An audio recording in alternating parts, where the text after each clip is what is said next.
9 de la Nativité du Christ. Forêt de Teutobourg. Un automne pourri s'est emparé des chênes et des frênes centenaires avec une poigne froide et morte. Le ciel bas et plombé pleurait sans interruption depuis 3 jours, transformant les sentiers forestiers en un bourbier visqueux et gluant. L'air, épais et lourd, était imprégné des odeurs de feuilles mouillées, de terre en décomposition et de peur. Dans cette morne solitude, au cœur de la Germanie insoumise, un gigantesque serpent de cuir, de fer et de chair humaine rampait lentement, péniblement, s'étirant sur des kilomètres. C'était l'armée romaine. 3 légions, la 17e, la 18e et la 19e, ainsi que 6 cohortes d'auxiliaires et 3 ailes de cavalerie. 20 000 guerriers, la fleur de l'armée impériale, la fierté d'Auguste, une machine à conquérir le monde. Mais maintenant, cette machine était embourbée. Les roues de milliers de chariots de bagages s'enfonçaient dans la boue, les sabots des chevaux glissaient sur les racines délavées, et les légionnaires, maudissant tout sur terre, glissaient et tombaient sous le poids de leurs armures et de leur paquetage. Et à travers le bruit monotone de la pluie, à travers le grincement des roues et le cliquetis des armes, il leur semblait que la forêt elle-même les observait. Des millions d'yeux hostiles et invisibles suivaient chacun de leurs pas, de derrière chaque tronc, de derrière chaque colline. Personne parmi eux, ni le simple légionnaire, ni le centurion expérimenté, ni même le commandant en chef, le légat Publius Quinctilius Varus, ne savait encore qu'ils n'étaient plus en marche. Ils étaient dans un piège. Ils n'allaient pas vers un camp d'hiver, mais dans une gueule qui était sur le point de se refermer. En ce jour glacial, les fils du destin s'entremêlaient en un nœud qui ne devait pas seulement ôter la vie à 20 000 hommes. Ce nœud devait arrêter pour toujours l'expansion inexorable du plus grand empire de l'histoire de l'humanité et tracer sur la carte de l'Europe une ligne sanglante qui ne s'effacerait pas même après 2000 ans. Avant de nous plonger dans la pénombre sanglante de la forêt de Teutobourg, nous devons comprendre quelle force est entrée dans ces terres sauvages et pourquoi sa défaite semblait impensable. Nous devons regarder le monde à travers les yeux d'un Romain du début du 1er siècle de notre ère. Et ce monde était grandiose. C'était l'époque que l'on appellera la paix romaine, ou en latin, Pax Romana. Après un siècle de guerre civile sanglante qui avait déchiré la République, après que les légions de César eurent combattu celles de Pompée, et qu'Octave eut écrasé Antoine et Cléopâtre, une ère de paix, de stabilité et de prospérité sans précédent s'installa. Au pouvoir se trouvait l'homme qui avait apporté cette paix, Caius Octavius, le fils adoptif du divinisé Jules César, qui avait reçu du Sénat le titre honorifique d'Auguste. Auguste, le premier empereur romain, était un génie du camouflage politique. Il ne s'appelait ni roi ni dictateur. Il se nommait modestement princeps, c'est-à-dire le premier parmi ses pairs. Il conserva tous les attributs extérieurs de la République, le Sénat, les consuls, les assemblées populaires. Mais en réalité, tout le pouvoir réel était concentré entre ses mains. Il était le commandant en chef de toutes les armées. Il contrôlait le trésor, il nommait les gouverneurs des provinces les plus importantes. Et la société romaine, épuisée par le chaos, accepta avec joie cette nouvelle réalité. Auguste leur donna ce qu'ils désiraient le plus: l'ordre. Les frontières de l'Empire, qui s'étendaient de la Grande-Bretagne à l'Égypte, de l'Espagne à la Syrie, étaient protégées par la machine militaire la plus parfaite de l'histoire, les légions romaines. La piraterie en Méditerranée, qu'il appelait désormais notre mer, ou en latin Mare Nostrum, fut éradiquée. Un immense réseau de routes pavées fut construit, reliant les coins les plus reculés de l'Empire. Sur ces routes circulaient non seulement les légions, mais aussi les marchands, les fonctionnaires, les idées. Un marché économique et culturel unifié vit le jour. Le latin et le grec devinrent les langues de communication internationale. Les villes étaient construites sur un modèle unique, avec des forums, des théâtres, des aqueducs et des thermes. Rome n'apportait pas seulement son épée au peuple conquis, mais aussi sa loi, son architecture, sa civilisation. Au fondement de cet ordre mondial se trouvait une idéologie. Les Romains croyaient sincèrement que leur mission, donnée par les dieux, était de gouverner le monde. Le poète Virgile, dans son épopée l'Énéide, met dans la bouche du dieu Jupiter une prophétie sur les Romains qui disait qu'il leur avait accordé un empire sans frontières.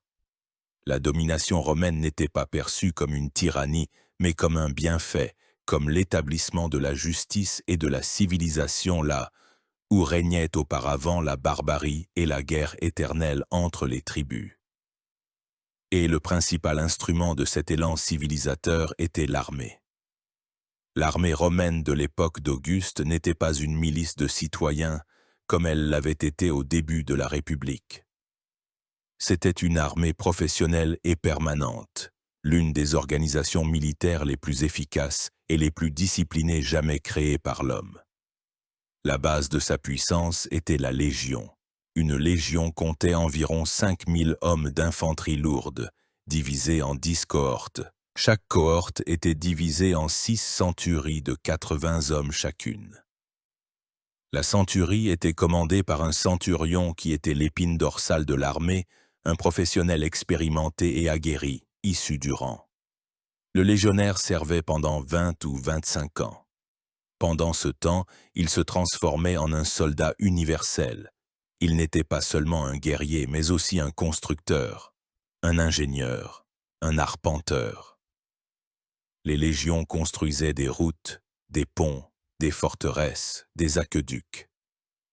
La célèbre discipline romaine était de fer. L'insubordination était punie de mort. Mais il y avait aussi un système de récompense, d'encouragement et surtout une solde élevée et une retraite honorable avec l'octroi d'une parcelle de terre. L'armement et la tactique des légions étaient perfectionnés. Chaque légionnaire était protégé par une armure à plaques, la lorica segmentata, un grand bouclier rectangulaire, le scutum, et un casque, la gala. Ses principales armes offensives étaient une épée courte d'estoc, le glaive, idéal pour le combat rapproché en formation serrée, et 2 lourds javelots, les pilums. Le pilum était une invention géniale. Il avait une longue et fine pointe en fer qui, en frappant le bouclier de l'ennemi, non seulement le perçait, mais se tordait, rendant le bouclier inutilisable et empêchant l'ennemi de renvoyer le javelot. La formation de combat de la Légion, la célèbre tortue, ou en latin testudo, où les légionnaires serraient leurs boucliers de tous les côtés et par-dessus, transformait l'unité en une boîte blindée invulnérable capable de se déplacer sous une pluie de flèches et de pierres. Outre l'infanterie lourde, l'armée comprenait des auxiliaires, des troupes recrutées parmi la population non citoyenne des provinces. Il s'agissait de la cavalerie, des archers, des frondeurs, les types de troupes qui manquaient aux Romains eux-mêmes. Avec une telle armée, Rome semblait invincible. Elle avait écrasé les grands royaumes hellénistiques à l'est, soumis les Celtes belliqueux en Gaule, anéanti la cavalerie numide en Afrique. Il semblait qu'aucune force au monde ne pouvait résister à la puissance méthodique de l'aigle. Après la conquête de la Gaule par Jules César et la pacification des tribus alpines sous Auguste, la prochaine cible logique pour l'expansion de l'Empire était la Germanie. Les terres au-delà du Rhin étaient vastes, peuplées de nombreuses tribus désunies, et comme le croyaient les Romains, pleines de ressources. Auguste se fixa un objectif ambitieux, repousser la frontière de l'Empire du Rhin à l'Elbe, ou en latin Albi, en créant une nouvelle et vaste province, la Grande Germanie, également connue sous le nom de Germania Magna. Cela aurait permis de raccourcir la longueur de la frontière et de sécuriser la Gaule. Les meilleurs généraux d'Auguste, ses beaux-fils Tibère et Drusus, se chargèrent de cette tâche. Pendant près de 20 ans, à partir de l'an 12 avant notre ère, ils menèrent des guerres dures et sanglantes. Ils pénétrèrent au cœur des terres germaniques, construisirent des forteresses, remportèrent des batailles, conclurent des alliances avec certaines tribus contre d'autres. En l'an 6 de notre ère, L'objectif semblait presque atteint. La majeure partie du territoire entre le Rhin et l'Elbe était sous contrôle romain. Il ne restait plus qu'à écraser la dernière grande résistance, le royaume des Marcomanns dirigé par le puissant chef Marobodus sur le territoire de l'actuelle République tchèque. Tibère rassembla 12 légions, la plus grande armée que Rome ait jamais déployée pour une seule opération. Mais c'est à ce moment précis qu'une grande révolte éclata en Pannonie et en Dalmatie, dans les Balkans. Tibère fut contraint de transférer d'urgence ses légions là-bas. La pacification de la Germanie fut reportée, et pour gouverner les terres déjà, semblait-il, soumises, un nouveau gouverneur fut nommé. Un homme dont le nom deviendra à jamais à Rome synonyme de catastrophe. Tandis que l'Empire romain, resplendissant de l'éclat de sa civilisation, construisait des aqueducs et écrivait des lois, de l'autre côté du Rhin, dans les terres que les Romains considéraient comme sauvages et barbares, s'étendait un monde complètement différent. C'était la Germanie, une terre enveloppée de brumes et de légendes, le royaume d'épaisses forêts sans fin, de marécages tourbeux et de rivières rapides. Pour un Romain, habitué au soleil méditerranéen et à la géométrie claire des villes, ce monde semblait étranger, sombre et hostile.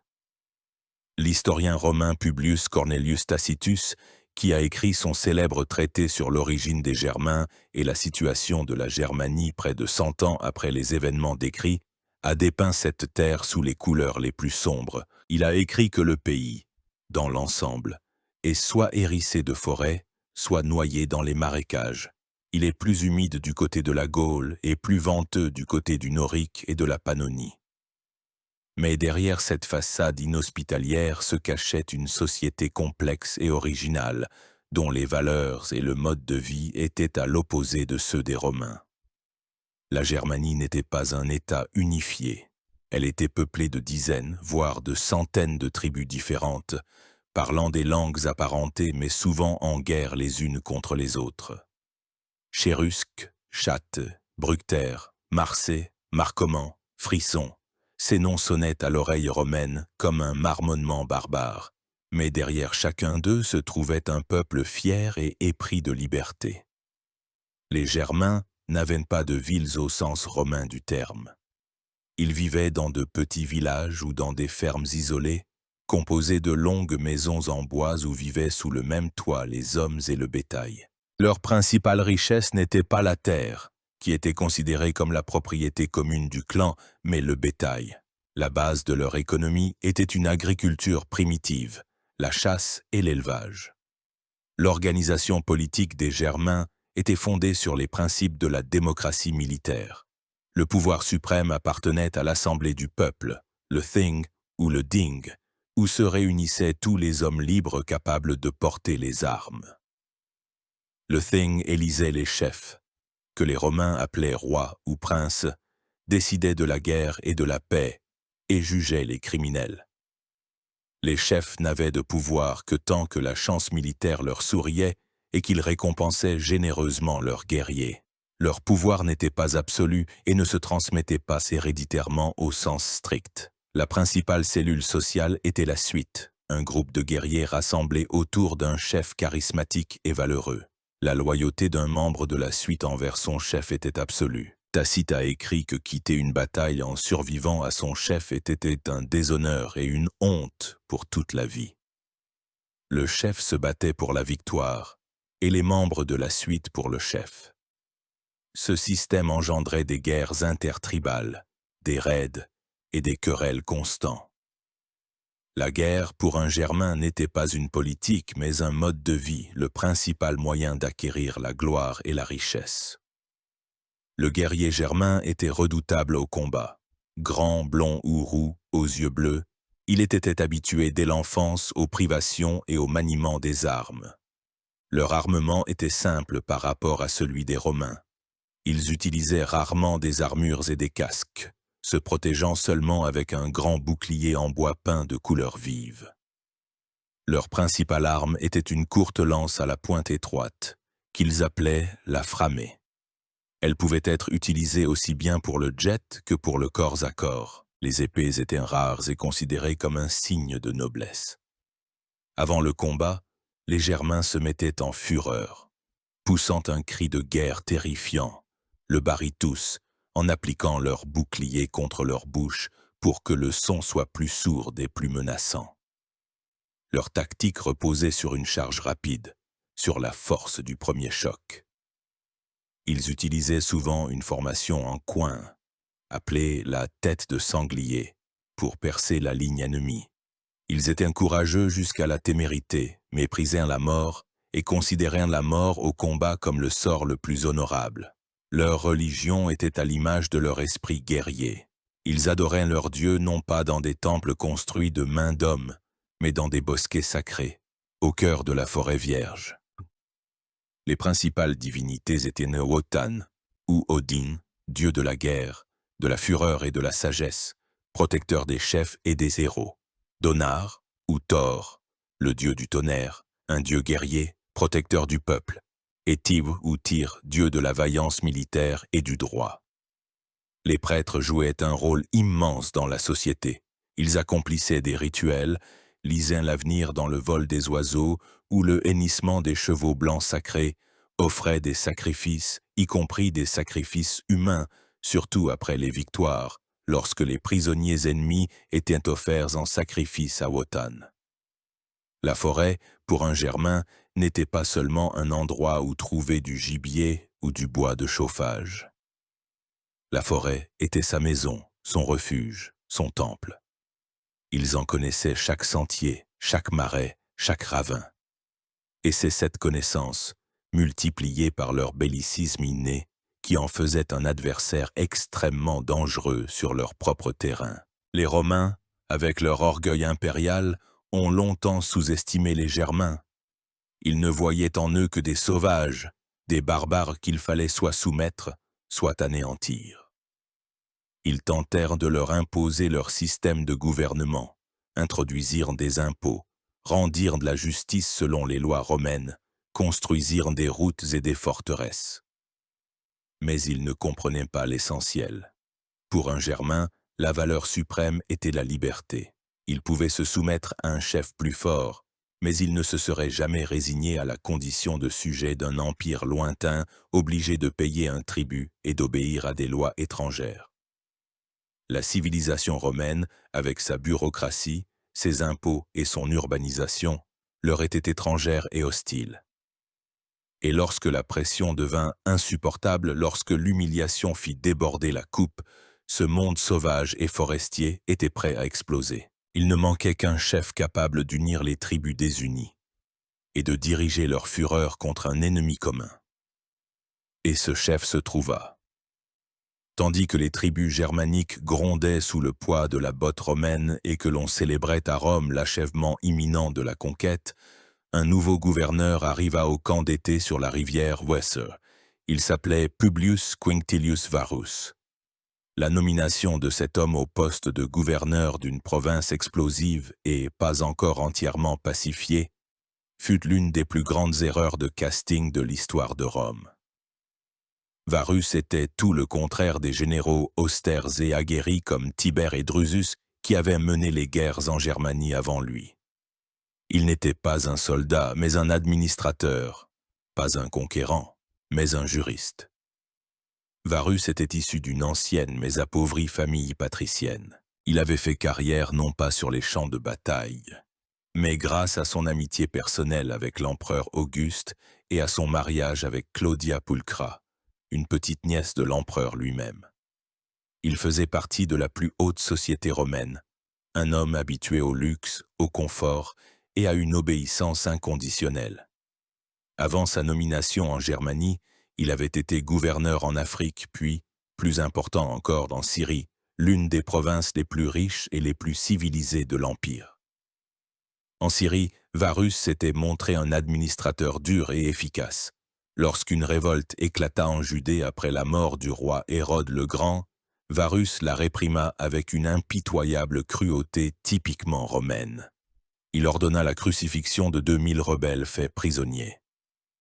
Cette action lui valut la réputation d'un homme peu enclin au compromis. Mais gouverner la Syrie, Avec ses villes anciennes, son économie développée et sa population depuis longtemps habituée à la soumission était une chose. Gouverner la Germanie sauvage et boisée, peuplée de tribus éprises de liberté et belliqueuses, en était une autre. Varus ne comprit pas cette différence. Il arriva en Germanie non pas comme un général en territoire ennemi, mais comme un gouverneur dans une province déjà conquise. L'historien Velleius Paterculus, qui avait servi sous les ordres de Tibère en Germanie et connaissait bien la situation, a laissé un portrait accablant de Varus. Il a écrit qu'il était un homme de caractère doux et de tempérament calme, plus habitué aux loisirs du camp qu'au service militaire. En entrant en Germanie, il s'imagina que les Germains étaient des hommes qui n'avaient rien d'humain que la langue et les membres, et que ceux qui ne pouvaient être soumis par l'épée pouvaient être domptés par le droit. Varus commença à introduire activement les coutumes romaines en Germanie. Il parcourait le pays avec sa suite comme s'il était en Italie pacifique, rendait la justice, réglait les litiges entre Germains selon les normes du droit romain, introduisait des impôts et des taxes. Il croyait sincèrement qu'il apportait aux sauvages la lumière de la civilisation. Mais pour les Germains, son activité n'était pas un bienfait, mais une humiliation. Leurs disputes, qu'ils avaient l'habitude de régler au thing ou par un duel, étaient maintenant jugées par un gouverneur étranger par l'intermédiaire d'un interprète. On exigeait d'eux, des guerriers libres, de payer des impôts en argent qu'ils n'avaient presque pas. Les lois romaines leur semblaient compliquées et injustes. Varus était arrogant et paresseux. Il n'essaya pas de comprendre la mentalité des Germains, méprisait leurs coutumes et faisait entièrement confiance aux représentants de la noblesse germanique qui étaient passés au service de Rome. Il s'entoura de flatteurs et de courtisans qui l'assuraient que le processus de romanisation se déroulait à merveille et que les Germains acceptaient avec joie le pouvoir de Rome. Il ignora tous les signaux d'alarme, tous les avertissements sur le mécontentement croissant. Il ne croyait pas ses yeux, mais ses illusions. Et son conseiller le plus proche, le plus digne de confiance, son ami qui l'invitait presque quotidiennement à sa table, était un jeune chef du peuple des Chérusques, charmant et intelligent. Un homme qui avait reçu la citoyenneté romaine et le rang de chevalier. Un homme qui parlait parfaitement le latin et connaissait toutes les forces et les faiblesses de l'armée romaine parce qu'il y avait lui-même servi. Un homme qui regardait Varus dans les yeux, l'appelait son ami et préparait froidement sa mort terrible et celle de ses légions. Tandis que Quinctilius Varus se berçait d'illusions sur la romanisation imminente et définitive de la Germanie, dans son entourage le plus proche, tel un serpent sur sa poitrine, un complot mûrissait. Et au centre de ce complot se trouvait une figure qui allait devenir l'une des plus tragiques et des plus contradictoires de l'histoire des relations germano-romaines. Son nom germanique était très probablement Armin ou Hermann, mais il est entré dans l'histoire sous son nom latinisé, Arminius. Il était le fils du puissant chef du peuple des Chérusques, Segimer. Les Chérusques vivaient dans la région de la rivière Weser, au cœur même des terres que les Romains tentaient de transformer en leur province. Arminius est né vers l'an 18 ou 17 avant notre ère, au moment même où les légions de Drusus et de Tibère commençaient leur première campagne au-delà du Rhin. Son enfance et sa jeunesse se déroulèrent sous le signe de la guerre et de la présence romaine. Comme c'était souvent le cas à l'époque, pour s'assurer de la loyauté de la noblesse tribale, les Romains prenaient en otage les enfants des chefs. Le jeune Arminius, ainsi que son frère Flavius, furent envoyés à Rome. Mais ce n'était pas une incarcération, mais plutôt une éducation privilégiée. Il grandit et fut élevé dans un milieu romain. Il apprit parfaitement le latin, étudia l'art de la guerre, maîtrisa les bases du droit romain et de l'organisation de l'État. Il vit la grandeur de Rome, sa puissance, sa culture. Il reçut la citoyenneté romaine, ce qui était le plus grand honneur pour un provincial, lui donnant tous les droits et privilèges. De plus, il fut admis dans l'ordre équestre, le deuxième en noblesse après l'ordre sénatorial. Arminius n'était pas un simple allié, il faisait partie du monde romain. Devenu adulte, comme il se devait pour un homme de son statut, il entra au service militaire romain. Il commanda une unité de cavalerie auxiliaire germanique et combattit aux côtés des légionnaires. Dans les années 6 et 8 de notre ère, il participa à la répression de la grande révolte illyrienne dans les Balkans, sous le commandement général de Tibère. Ce fut une expérience inestimable.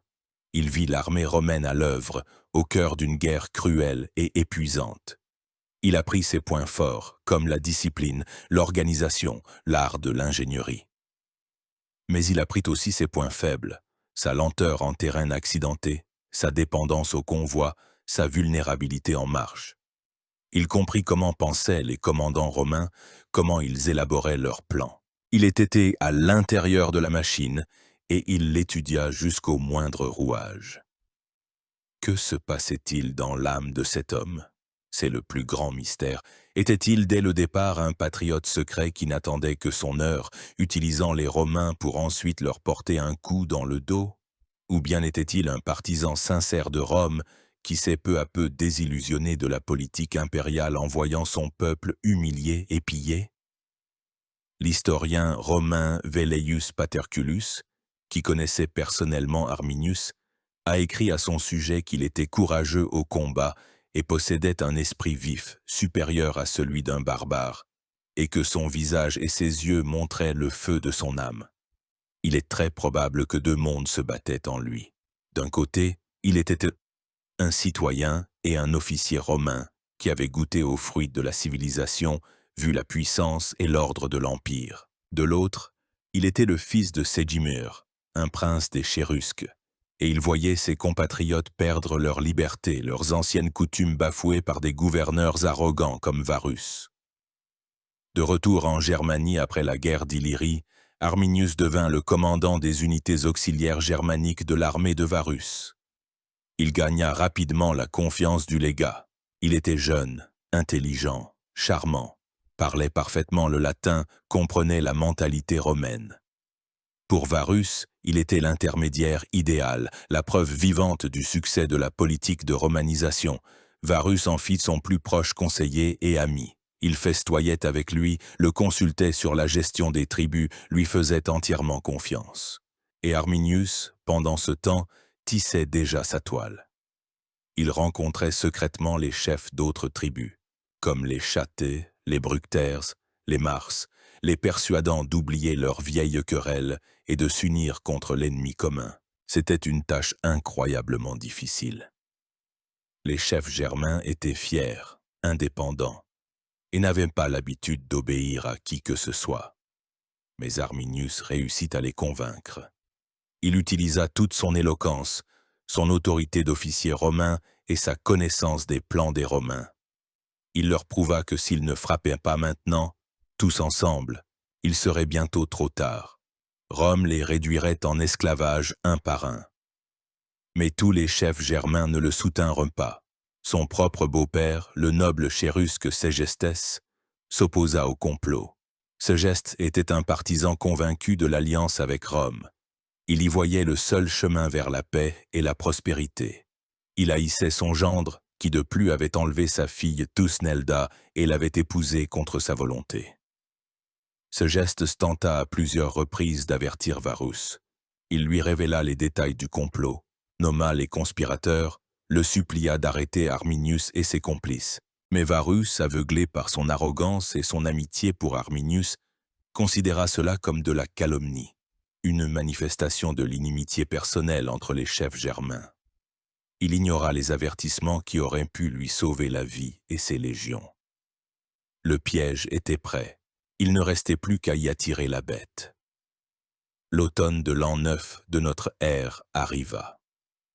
L'armée romaine, sous le commandement de Quinctilius Varus, ayant passé l'été dans son camp sur la rivière Weser, au cœur de la Germanie, se préparait à se retirer dans ses quartiers d'hiver, dans les forteresses fortifiées sur le Rhin. C'était une procédure de routine, répétée année après année. L'armée n'était pas une simple unité de combat. C'était toute une ville sur roues. Avec les 3 légions, soit environ 15 000 hommes, et les troupes auxiliaires, qui comptaient environ 5 000 hommes, se déplaçaient un énorme convoi. Des milliers de chariots, tirés par des mulets et des bœufs, transportaient des vivres, du fourrage, des tentes, des engins de siège, des outils, les effets personnels des officiers.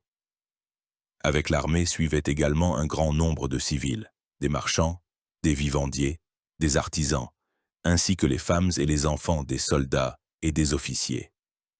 Tout cela transformait l'armée en une longue et lente colonne, s'étirant, selon les estimations, sur 15 ou 20 kilomètres. C'est à ce moment-là qu'Arminius mit son plan diabolique à exécution. Un messager arriva auprès de Varus avec la nouvelle qu'une des tribus éloignées se serait révoltée. La révolte était mineure, mais elle avait eu lieu à l'écart de la route directe et bien connue des Romains menant au Rhin. Arminius, qui se trouvait aux côtés de Varus, persuada le légat avec ardeur qu'il était nécessaire de réprimer immédiatement cette rébellion pour donner l'exemple. Il affirma que c'était une excellente occasion de démontrer la puissance de Rome et de percevoir des impôts supplémentaires avant de se retirer pour l'hiver. Il proposa à Varus de conduire l'armée vers le lieu de la révolte par une route courte mais peu connue, à travers la forêt de Teutobourg. Lui et ses fidèles auxiliaires germains, bien sûr, serviraient de guide. Ce fut une décision cruciale. Varus, au lieu de suivre une route explorée et relativement sûre, le long de laquelle des fortifications romaines avaient déjà été construites, accepta de s'aventurer dans l'inconnu. Il faisait entièrement confiance à son ami. La veille du départ, un banquet d'adieu fut organisé. C'est à ce banquet que le beau-père d'Arminius, Ségestes, tenta pour la dernière fois de sauver Varus. Il accusa ouvertement Arminius de trahison et exigea que Varus l'arrête, ainsi que les autres chefs, pendant qu'ils étaient tous assis ensemble à table. Mais Varus, agacé par ces querelles de barbares, ignora de nouveau ses paroles. Il croyait en Arminius, et non en son beau-père. À l'aube du jour suivant, Arminius et les autres chefs conspirateurs, prétextant la nécessité de rassembler leurs troupes pour aider les Romains, quittèrent le camp. Ils ne partiront pas chercher de l'aide, mais prendre des positions préparées à l'avance pour une embuscade. Varus resta seul. Il mena son armée droit dans le piège. Les Romains entrèrent dans la forêt. Ce n'était pas la forêt bien entretenue à laquelle ils étaient habitués en Italie. C'était une forêt vierge et sauvage. Des arbres gigantesques se dressaient si près les uns des autres que leurs cimes laissaient à peine passer la lumière du soleil. Sous leurs pieds, le sol était marécageux, le chemin était barré par des chablis et des ravins. La colonne s'étira encore plus. Les légionnaires devaient constamment abattre des arbres, construire des fascines et des ponts pour faire passer les chariots. Le rythme de la marche chuta brutalement. Et c'est à ce moment-là que la pluie commença. Une pluie froide, battante, interminable. Elle délava la route déjà mauvaise, la transformant en un bourbier. Elle mouilla les boucliers en cuir, les rendant lourds et encombrants. Elle trempa jusqu'aux os les manteaux et les tuniques, provoquant des frissons. Les cordes des arcs se détendirent et devinrent inutilisables. Le moral de l'armée était au plus bas. Les soldats maudissaient la Germanie, la pluie et le légat qui les avait conduits dans ce désert. Et puis, alors que l'armée était étirée et vulnérable au maximum, un cri sauvage et assourdissant retentit du fond de la forêt. C'était le Baritus, comme s'il sortait de terre de tous les côtés, des collines, de derrière les arbres, des ravins, des milliers de guerriers germains se jetèrent sur la colonne romaine épuisée. Ils n'attaquèrent pas de front, ils ne se rangèrent pas pour une bataille en règle. Ils portèrent des coups courts et fulgurants sur les parties les plus vulnérables de la colonne, puis disparurent instantanément dans la forêt, qui était leur maison et leur allié. Ils lançaient leurs framées depuis les hauteurs, frappant les Romains qui n'avaient aucune possibilité de former la tortue. Ils attaquaient le convoi, tuant les conducteurs, s'emparant des provisions et créant un chaos encore plus grand. Les Romains se retrouvèrent dans un enfer tactique. Leurs principaux atouts, la discipline et la formation, étaient inutiles dans ce hachoir de forêt. Chaque légionnaire devait se battre pour sa propre vie, repoussant des ennemis qui surgissaient de nulle part. Varus, comprenant enfin qu'il avait été trahi, tenta d'organiser la résistance. Il ordonna de brûler la majeure partie du convoi pour accélérer le mouvement, et tenta de se frayer un chemin vers un endroit dégagé où il pourrait former ses légions. Avec des pertes énormes, repoussant des attaques incessantes, les Romains réussirent à se rassembler le soir et, faisant preuve de prodige de leur célèbre savoir-faire en ingénierie, construisirent à la hâte un camp fortifié pour la nuit. Le premier jour du carnage était terminé, mais ce n'était que le début. La nuit dans le camp construit à la hâte fut un véritable enfer pour les Romains. La pluie froide ne cessait pas. Les blessés gémissaient dans l'obscurité, et de la forêt environnante parvenaient les cris de victoire des Germains, et, ce qui était encore plus effrayant, les cris de ces malheureux qui avaient été faits prisonniers et qui étaient maintenant sacrifiés aux dieux païens. À l'aube du deuxième jour, il devint clair que la situation était désespérée. Il ne pouvait être question de continuer la marche sur le sentier forestier. Varus décida de se frayer un chemin vers l'ouest, vers la forteresse romaine la plus proche, à l'Iso, qui se trouvait, selon ses calculs, à quelques jours de marche. Ils laissèrent les blessés dans le camp, brûlèrent le reste des chariots et, se formant en une colonne de combat plus compacte, se mirent en route. Mais Arminius avait prévu cela. Il ne les laissa pas partir. Les Germains, dont le nombre ne cessait d'augmenter car de nouvelles tribus, apprenant la première victoire, se joignaient à eux, ne se contentaient plus de faire des raids. Ils menaient l'armée romaine comme des chasseurs mènent une bête blessée, la dirigeant vers les endroits les plus impraticables et les plus marécageux, où de nouvelles embuscades l'attendaient. Les Romains marchaient sur un terrain découvert et marécageux, où la boue leur arrivait aux genoux. Là, une nouvelle vague d'attaques les attendait. Les Germains, plus légers et plus mobiles, se déplaçaient avec aisance sur un terrain qu'ils connaissaient, tandis que les légionnaires lourdement armés s'enlisaient dans la tourbe. La cavalerie romaine était pratiquement inutile dans ces conditions. Les Romains subissaient des pertes terribles mais continuaient d'avancer obstinément, se défendant avec le désespoir des condamnés. À la fin du deuxième jour, ils réussirent de nouveau à construire un camp, encore plus misérable que le premier. Les forces étaient à bout. Le moral était brisé. C'est là, le troisième jour, qu'Arminius décida de porter le coup de grâce. Il attira les restes de l'armée romaine dans un défilé étroit, une bande de terre entre un grand marécage d'un côté et une colline boisée de l'autre. Et sur cette colline, une surprise attendait les Romains.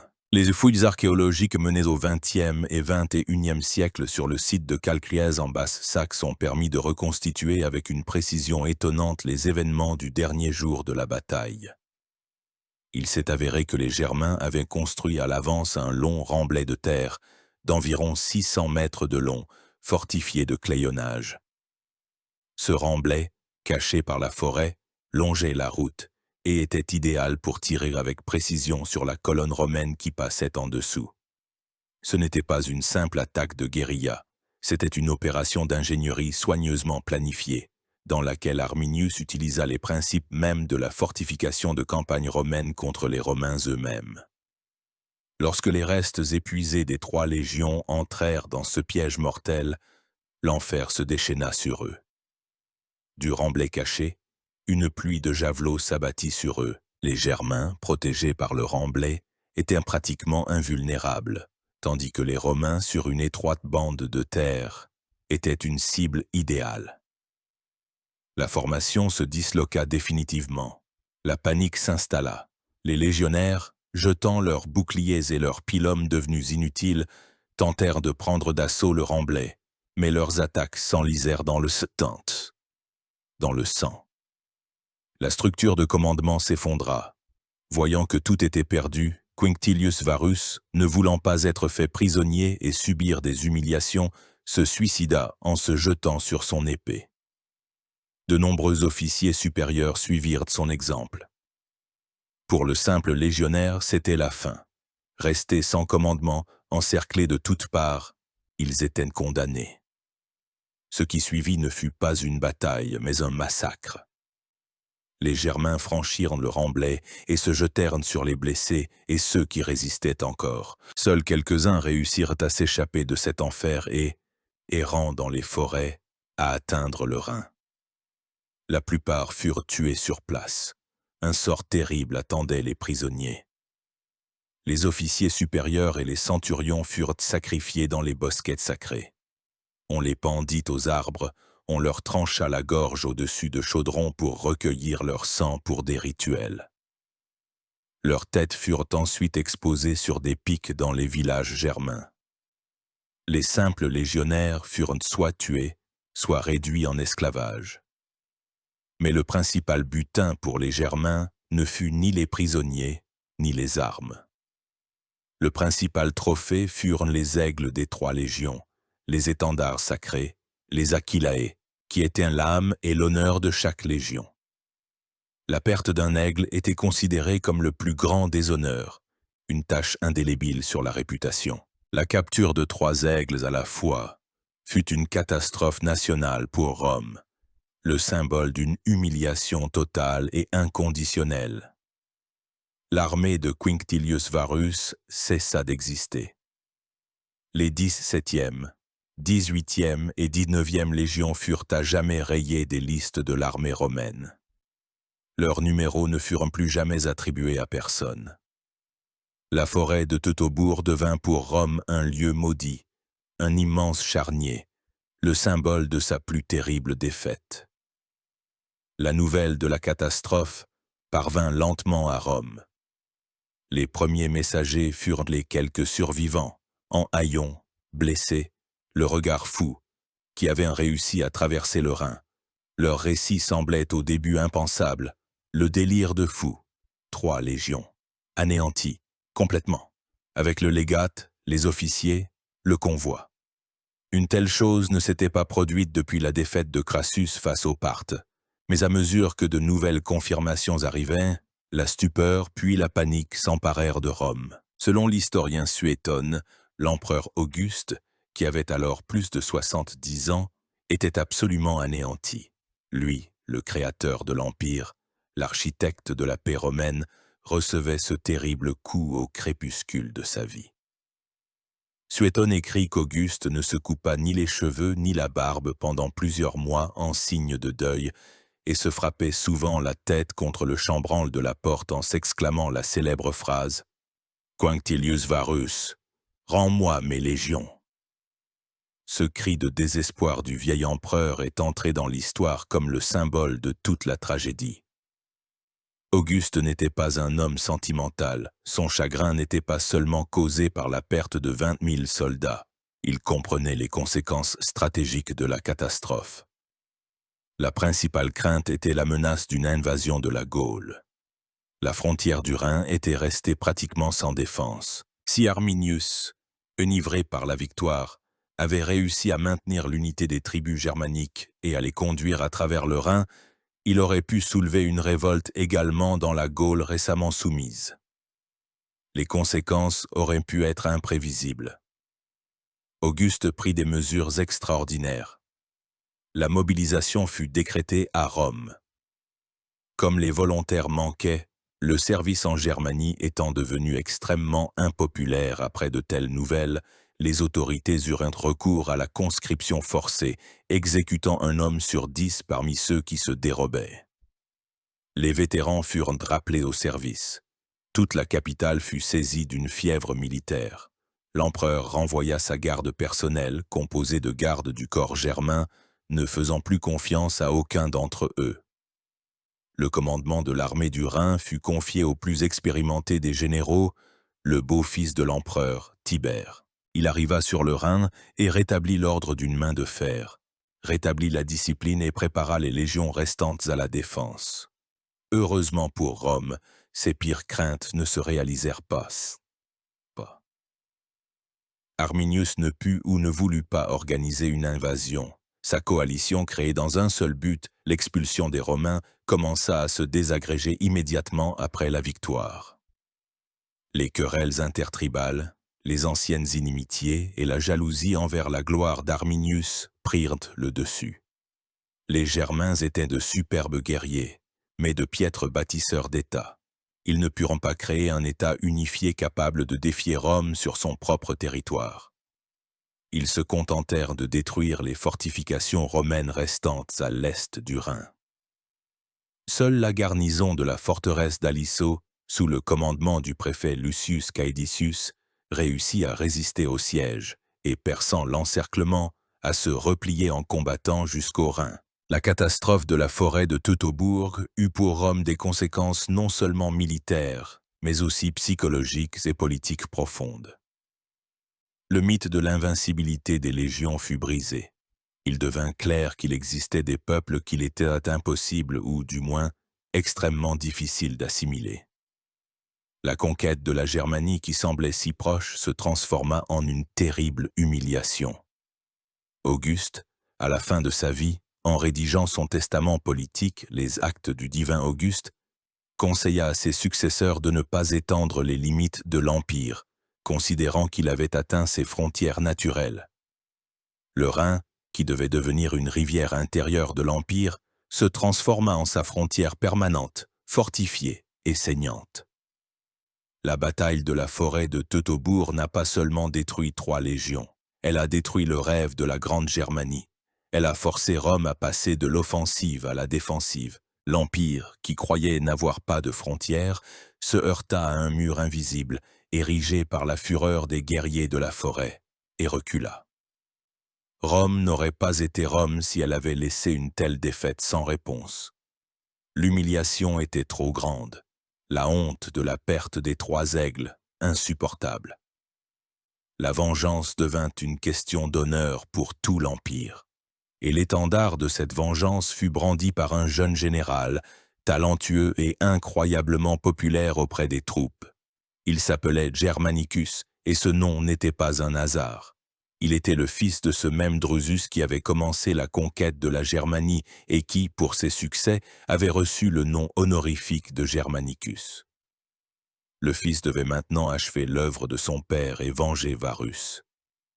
En l'an 14 de notre ère, le vieil empereur Auguste mourut. Le pouvoir passa à Tibère. La même année, Germanicus, qui commandait 8 légions sur le Rhin, commença ses expéditions punitives. Ce n'étaient pas des campagnes de conquête à l'ancienne. Leur principal objectif n'était pas la soumission, mais le châtiment. Germanicus voulait montrer aux Germains que Rome pouvait aller n'importe où, n'importe quand, et déchaîner sur eux toute sa fureur. Sa première cible fut la tribu des Marsais. Effectuant une marche de nuit rapide, ces légions encerclèrent le village où les Marses célébraient une de leurs fêtes. Le massacre commença. Les Romains n'épargnèrent personne, ni les femmes, ni les enfants, ni les vieillards. Tacite rapporte sobrement que tout l'espace sur 50 miles à la ronde fut dévasté par le fer et le feu. Cet acte d'intimidation secoua toute la Germanie. Les tribus recommencèrent à s'unir autour d'Arminius. L'année suivante, en l'an 15, Germanicus organisa une campagne encore plus vaste. L'un de ses principaux objectifs était de trouver le lieu de la mort des légions de Varus et d'ensevelir les restes des morts. Les légions romaines entrèrent dans la forêt de Teutobourg. Ce qu'ils virent choqua même les vétérans aguerris. Tacite, se basant sur les récits de témoins oculaires, nous a laissé une description macabre de cette scène. Il a écrit qu'au milieu du champ blanchissaient les os dispersés ou entassés, à côté gisaient des fragments d'armes et des squelettes de chevaux, et sur les troncs des arbres étaient cloués des crânes. Dans les bosquets voisins se dressaient des autels barbares sur lesquels ils avaient sacrifié les tribuns et les centurions. Les soldats, saisis de chagrin et de colère, enterraient les os de leurs camarades, sans savoir de qui ils ensevelissaient les restes, mais voyant en chaque mort un ami ou un parent. Ce fut un rituel sombre qui attisa encore plus la soif de vengeance des légionnaires. La même année, Germanicus réussit à capturer Thusnelda, la femme enceinte d'Arminius, qui lui fut livrée par son propre père Ségestes. Pour Arminius, ce fut un terrible coup personnel.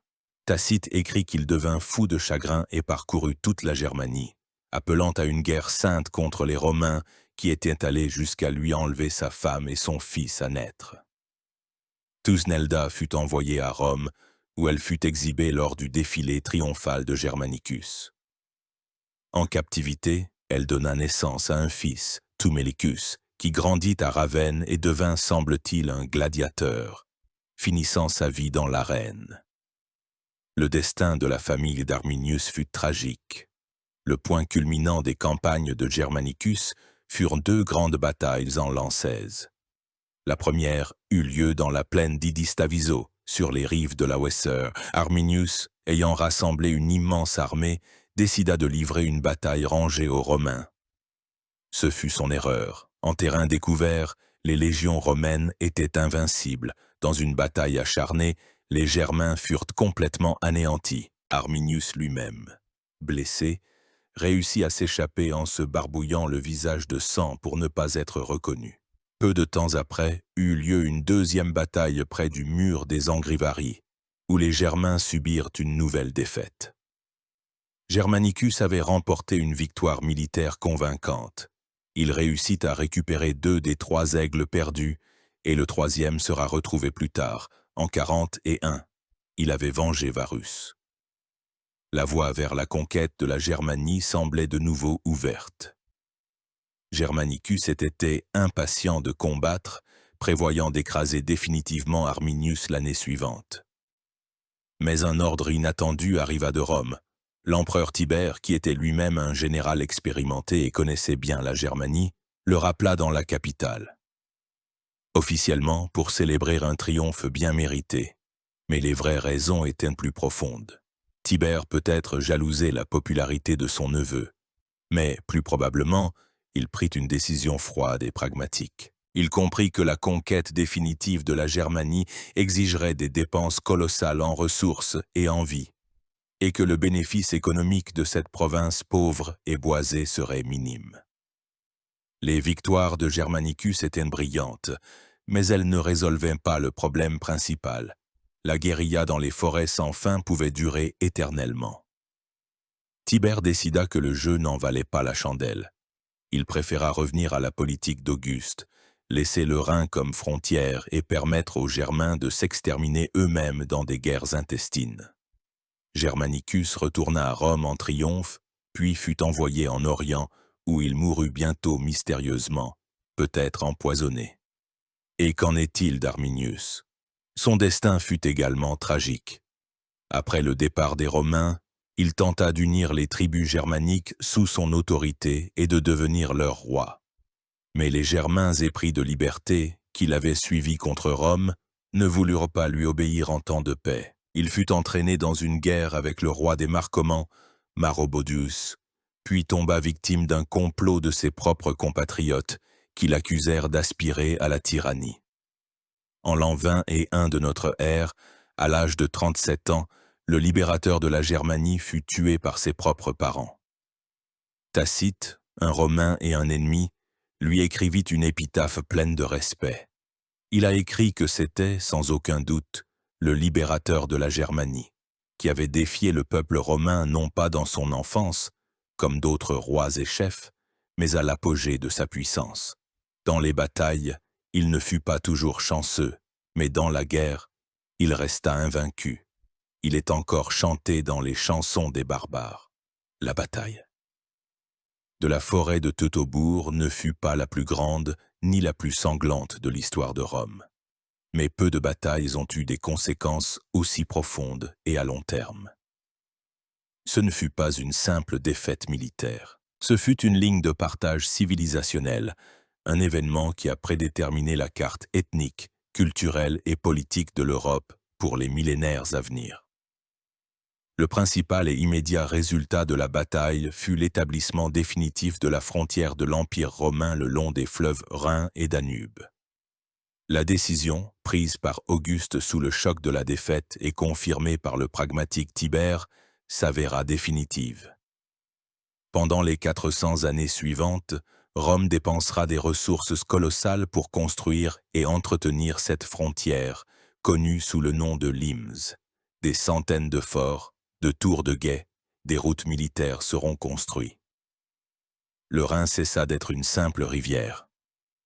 Il devint une barrière, séparant deux mondes, le monde de la civilisation gallo-romaine à l'ouest et le monde des tribus germaniques libres à l'est. D'un côté de la rivière, on parlait le latin vulgaire, dont allaient ensuite se développer les langues romanes, comme le français, l'espagnol, l'italien.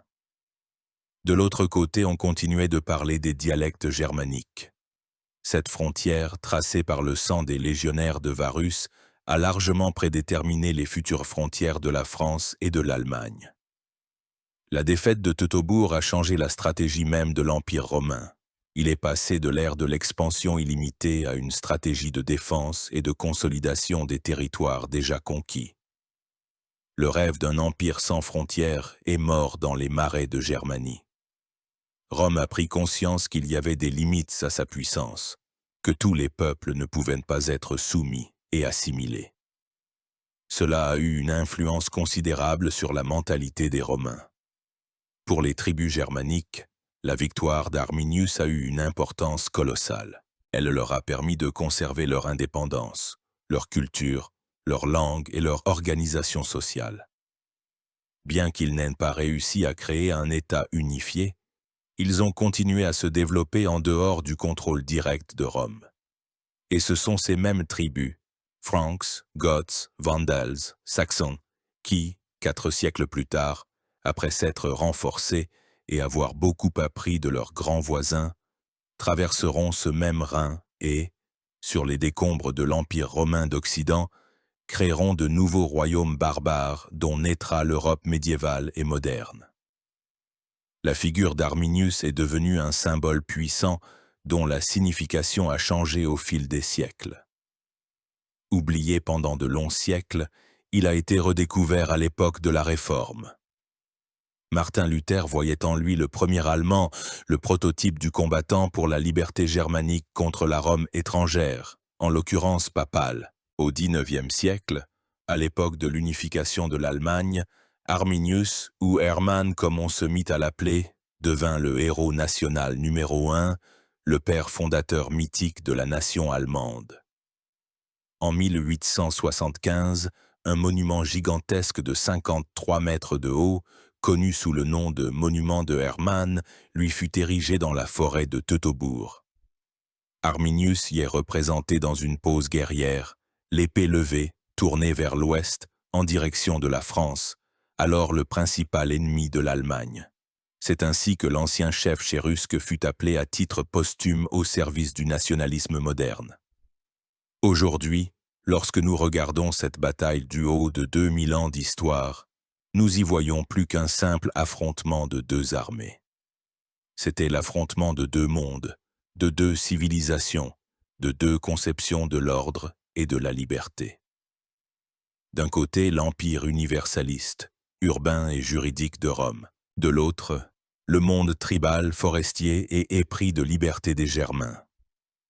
Et dans la sombre forêt de Teutobourg, l'histoire a fait son choix. Elle a décidé que l'Europe ne serait pas unie et monolithique, mais diverse et divisée. Le prix de ce choix fut terrible. 20 000 vies, 3 aigles perdus et le cri incessant d'un vieil empereur, dont l'écho a retenti à travers les siècles. Je vous remercie d'avoir passé ce temps à vous plonger dans l'une des batailles les plus importantes et les plus dramatiques de l'histoire de l'humanité. Si ce voyage dans le passé vous a intéressé, abonnez-vous à la chaîne pour ne pas manquer de nouveaux longs récits sur les grands événements et les tournants qui ont façonné notre monde. Votre attention est la meilleure récompense pour le travail accompli.